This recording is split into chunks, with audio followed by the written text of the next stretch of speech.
vise 110 milliards, notamment pour soutenir les entreprises, alors que ce sont désormais 9 millions de salariés qui sont en chômage partiel, soit un salarié sur 3. Maude Descamps, est-ce que l'on sait précisément à quoi vont servir ces milliards d'euros ? Oui, Fabienne. Alors, sur ces 110 milliards d'euros, on sait que 90 milliards sont destinés à la fois à soutenir les petites et moyennes entreprises qui sont à l'arrêt ou en difficulté, mais aussi les ménages les plus modestes où le chômage partiel plonge certains dans une très grande précarité.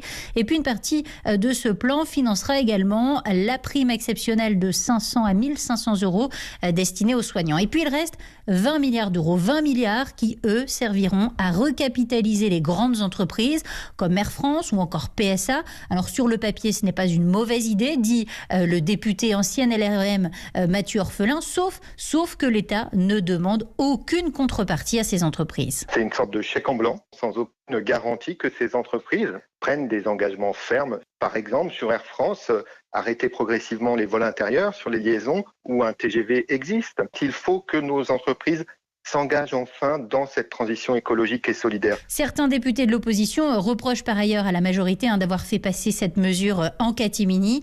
Les conditions de vote à l'Assemblée sont très dégradées en ce moment, m'a confié un député.